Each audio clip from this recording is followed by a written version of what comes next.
Hello ಗೆಳೆಯರೇ, welcome back to Sujata talkies. ನಾವಿವತ್ತು ತೋರಿಸ್ಕೊಡ್ತಾ ಇರೋ ರೆಸಿಪಿ 5 ನಿಮಿಷದಲ್ಲಿ ಮಾಡಬಹುದಾದಂತಹ ಮಕ್ಕಳಿಗೆ ತುಂಬ ಇಷ್ಟವಾಗುವ ರೆಸಿಪಿ, ಅದೇ ಎಗ್ ಬನ್. ಕೇವಲ 3 ಇಂಗ್ರೀಡಿಯೆಂಟ್ಸಲ್ಲಿ ಈ ಎಗ್ ಬನ್ನ ನೀವು ತಯಾರು ಮಾಡ್ಬೋದು. ಈ ಎಗ್ ಬನ್ನನ್ನು ಯಾವ ರೀತಿ ಮಾಡೋದು ಅನ್ನೋದನ್ನು ಇವತ್ತು ನಮ್ಮ ಸುಜಾತ ಟಾಕೀಸಲ್ಲಿ ನಾವು ತೋರಿಸ್ಕೊಡ್ತಾ ಇದ್ದೀವಿ. ಇದನ್ನು ಮಾಡುವ ವಿಧಾನ: ಮೊದಲಿಗೆ ಒಂದು ಬೌಲನ್ನು ತಗೊಂಡು ಅದಕ್ಕೆ ಸರಿಸುಮಾರು 8 ಸ್ಪೂನಷ್ಟು ಮೈದಾ ಹಿಟ್ಟನ್ನು ಹಾಕಿಕೊಳ್ಳಿ. ಅದಕ್ಕೆ 8 ಸ್ಪೂನ್ ಮೈದಾ ಹಿಟ್ಟನ್ನು ಹಾಕಿ ಅದಕ್ಕೆ 2 ಮೊಟ್ಟೆಯನ್ನು ಸೇರಿಸ್ಕೊಳ್ಬೇಕು. ನೋಡ್ಬೋದು ನೀವು, ನಾವು 2 ಮೊಟ್ಟೆಯನ್ನು ಸೇರಿಸ್ಕೊತಾ ಇದ್ದೀವಿ. ಇದಕ್ಕೆ ನಿಮಗೆ ಯಾವ ಪ್ರಮಾಣದಲ್ಲಿ ಸಿಹಿ ಬೇಕೋ ಅಷ್ಟು ಸಕ್ಕರೆಯನ್ನು ಸೇರಿಸಿಕೊಳ್ಳಿ.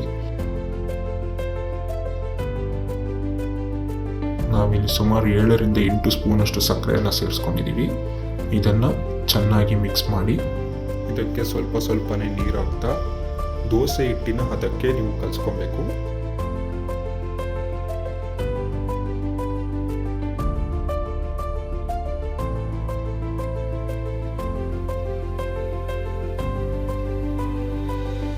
ಇದು ದೋಸೆ ಹಿಟ್ಟಿನ ಹದಕ್ಕೆ ಬರಬೇಕು. ಈಗ ಒಂದು ಬಾಣಲಿಯನ್ನು ಕಾಯಕ್ಕಿಟ್ಟು ಅದಕ್ಕೆ ಎಣ್ಣೆಯನ್ನು ಹಾಕಿ,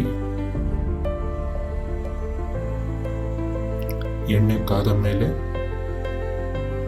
ನೀವು ಕಲಸಿರುವಂಥ ಬ್ಯಾಟರ್ನ ಒಂದೊಂದಾಗಿ ಹೀಗೆ ಎಣ್ಣೆ ಒಳಗಡೆ ಬಿಡ್ತಾ ಹೋಗಿ.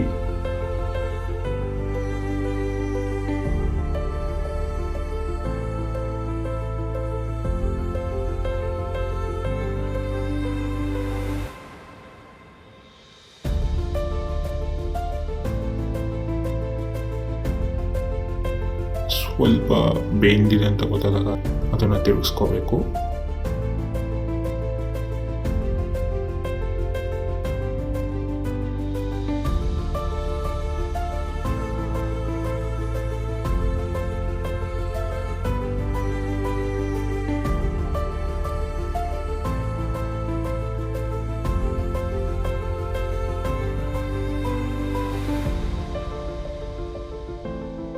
ಅದು ಬೆಂದಿದೆ ಅಂತ ಗೊತ್ತಾದ್ಮೇಲೆ ಸ್ವಲ್ಪ ಲೈಟ್ ಬ್ರೌನ್ ಬರ್ತಾ ಅದನ್ನು ಎಣ್ಣೆಯಿಂದ ಎತ್ಬಿಡಿ. ಈಗ ನೋಡ್ಬೋದು, ರುಚಿಕರವಾದ ಎಗ್ ಬನ್ ರೆಡಿಯಾಗಿದೆ. ಇದೇ ತರಹದ ಹೆಚ್ಚಿನ ವಿಡಿಯೋಗಳಿಗಾಗಿ ಸುಜಾತ ಟಾಕೀಸನ್ನು ಸಬ್ಸ್ಕ್ರೈಬ್ ಮಾಡಿ. ಶುಭ ದಿನ ಗೆಳೆಯರೇ.